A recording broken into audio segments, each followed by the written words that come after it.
This lecture is on the theological themes of John. I'm Brent Driggers. Before we start, if you haven't already, you should download the lecture outline from the course portal. Again, this is a lecture on theological themes, so we're not going to get into a whole lot of detail, but the themes will hopefully orient you to the kinds of things you need to look for in preaching and teaching and theological interpretation. The first theme we're going to cover, as you can see from your outline, is the identification of Jesus with God or the Heavenly Father. And there are a number of ways that John supports this theme. The first is by emphasizing Jesus as the pre-existent creative word, or logos in Greek, of God made flesh. And of course, the key text for this is the very beginning of John. In the beginning was the Word, and the Word was with God, and the Word was God. He was in the beginning with God. All things came into being through him, and without him not one thing came into being. What has come into being in him was life, and the life was the light of all people. The light shines in the darkness, and the darkness did not overcome it. So the Word, the Logos, is paradoxically both God and with God. The Logos shares in the primordial act of God's creation. And as we find in verse 14, this very Logos, this eternal Word, comes to dwell among humans as a human. As the narrator says, the Word became flesh and lived among us, and we have seen his glory, the glory as of a Father's only Son, full of grace and truth. In the Greek, the term is tabernacled among us, so a subtle reference to the presence of God in the temple, but in this case present to us through the Word made flesh, Jesus. Interestingly, we don't see the language of Logos really for the rest of the Johannine narrative, but this is our lens for reading the rest of the narrative. So John doesn't have to repeatedly tell us that Jesus is the Word made flesh. We know it. Certain hearers may discern it, but interestingly, most of the characters in the narrative don't get this. Perhaps none of them get it entirely. So it's important to keep that in mind. The second way that John identifies Jesus with God is through these I am statements. Jesus identifies himself with the divine I am. In Greek, this is ego eimi, transliterated ego eimi. I am is significant in its connection to the name Yahweh, of course, which means I am. That's from the story in Exodus 3, verse 14 specifically, where God tells Moses, after Moses asks for God's name, I am who I am, I will be who I will be. In the Septuagint, it comes out as I am the being, interestingly. We also see a reference to the I am in Deuteronomy 32:39 and in Isaiah 46:4. These are all verses cited in your lecture outline. One important qualification about the use of this phrase in other Gospels, because you'll see it in a couple places, most notably when Jesus is walking on the water. Just because you see the Greek I am doesn't mean that it's a reference to the divine name. It's simply just a way of saying I am. Now, when Jesus is walking across the water in, say, Mark 4, maybe it's Mark 6, there's a good chance that the narrator means to invoke the divine name there. When, on the other hand, Jesus says, I am the Messiah in Mark 14, most likely that's just him saying, I am. So keep in mind that the loaded divine name meaning of this phrase isn't always going to be present. Scholars are much more certain that John intends to use the phrase as a reference to the divine name, and this is for two reasons. First, this is the gospel that begins precisely by identifying Jesus as the eternal Logos, who was in the beginning was with God, and was God. So we've already got this kind of high Christology from the outset. Second, John's Jesus uses this I am phrase repeatedly and in substantial and very theologically charged discourses. He says, I am the bread of life, a reference to the manna that came down to the Israelites in the wilderness. I am the light of the world. I am the gate. I am the good shepherd.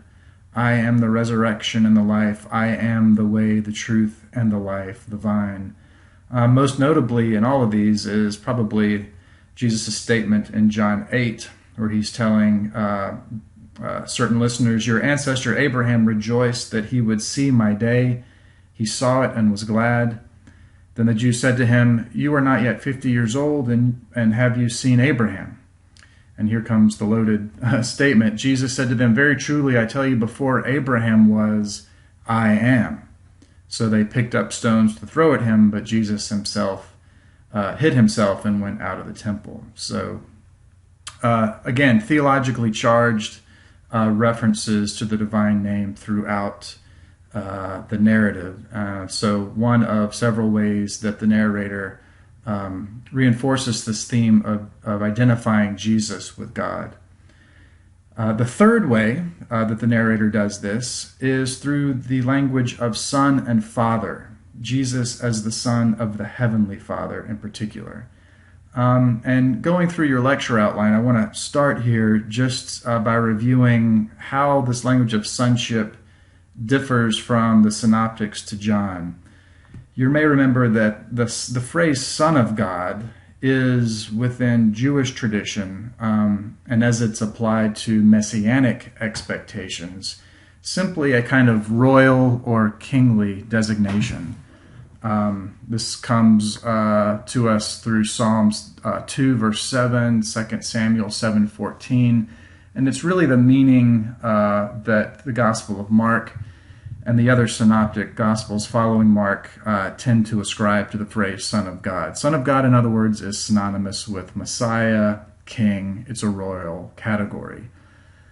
But more times than not, when John speaks of Jesus as Son of God, he is referring to the eternal Son of the eternal Father. That is to say, it's another way, again, of referring to Jesus as frankly, kind of divine, as the eternal Logos, to invoke the prologue again.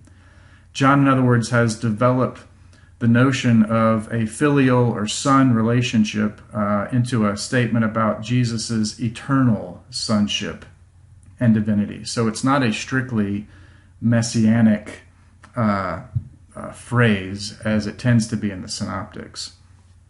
These are some of the verses we have that support this concept in John. No one has ever seen God. It is God, the only Son, who is close to the Father's heart, who has made him known. My Father is still working, and I also am working.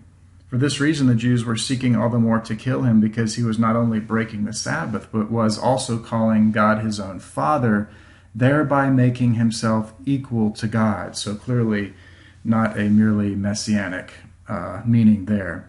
And then, most probably profoundly, in John 10, the Father and I are one. So the Son of the Father supporting Jesus' divinity yet again.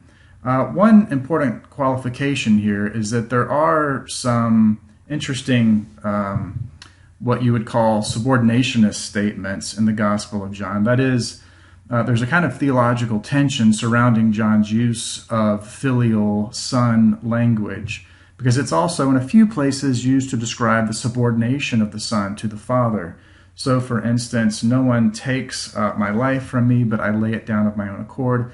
I have power to lay it down, and I have power to take it up again. I have received this command from my Father. So that suggests that that the Father, right, is the one doing the commanding. Jesus is the obedient Son, which suggests perhaps a kind of, theologians perhaps wouldn't say inequality, but they would say subordination at some level. And then in John 14:28, You heard me say to you, I am going away and I am coming to you. If you loved me, you would rejoice that I am going to my Father, because the Father is greater than I. So again, a rather clear subordinationist statement. Again, these are kind of exceptions to the rule of Jesus being kind of the eternal Son of the eternal Father, and therefore kind of at the same if you will, kind of ontological level as the Father. So again, a kind of tension or paradox. The fourth way that John identifies Jesus with God are through what John calls the signs, which are, here I'm just reading your lecture outline, miracles signifying Jesus' identity as the Son of God. The language of signs is concentrated really in chapters 2 through 12, which is mainly Jesus' public ministry. The language of signs suggests that these miracles point to something. And for the narrator, they are intended to point to Jesus' identity as the eternal Son, the eternal Logos. Again, we might say his divine identity. I've given you some pictures here on your PowerPoint of just 3 of the many signs. Jesus turns water into wine. That's bottom left-hand corner of your slide. He also heals a royal official's son. He heals a paralyzed man, feeds 5,000. That's in all the synoptic or all the Gospels, but John labels it a sign. That's the bottom right slide. He heals a man born blind, raises Lazarus from the dead. That's the larger image in the middle of your screen. And then there are other references to signs. This is all from your lecture outline. We don't know exactly what they are, but we're told that Jesus did even more of them. And so just to summarize, the miracles are not simply manifestations of Jesus' power. They're not merely moments of healing or provision. More fundamentally for John, they are signs pointing to his identity, revealing his identity, or at least they're supposed to. And I say that because, again, they're supposed to induce belief in Jesus as the Son, but they don't always. We find that, on the one hand, when he was in Jerusalem during the Passover festival, many believed in his name because they saw the signs that he was doing. But on the other hand, sometimes Jesus is misinterpreted, or he simply confuses people. Jesus appreciates it when people believe without the signs. Unless you see signs and wonders, you will not believe, he says. Or notice what he tells Thomas at the end of the gospel. Have you believed because you have seen me? Blessed are those who have not seen and yet have come to believe. And yet, in the verses after this sentence, the narrator claims that the entire story is essentially a story of signs meant to strengthen our belief. Jesus did many other signs in the presence of his disciples, which are not written in this book, but these are written so that you may come to believe that Jesus is the Messiah, the Son of God, and that through believing you may have life in his name. Worth pointing out that this theology of signs is rather distinctive to John, in contrast to the synoptics, which take a more negative stance on the notion of Jesus performing signs which prompt belief. That's another lecture, but it's worth knowing something of the distinction. And I think there's still a sense in which Jesus, like the synoptic Jesus, wants to know... there's a sense in which John, like the synoptic evangelist, wants to show how Jesus brings healing, shalom at every level of human existence, physical, social, spiritual. So we shouldn't lose sight of that. It's very much there, healing of the paralyzed man, the royal official's son, the raising of Lazarus from the dead, the feeding the 5,000. These are all, as they are in the synoptics, kind of profound moments of provision and healing. But the Johannine point is more that this is not merely healing, but a healing that's meant to signify, point to the identity of the healer. This identity and recognition of who Jesus is permeates, that theme, that concern permeates the fourth gospel more so than in the synoptic gospels. So, that's the fourth way that that John supports, reinforces this theme of the identification of Jesus with God. The fifth way, moving through your lecture outline, is how John associates Jesus with the divine glory. In the Greek, it is doxa, the verb doxazo, I glorify. Doxa, simply the noun glory.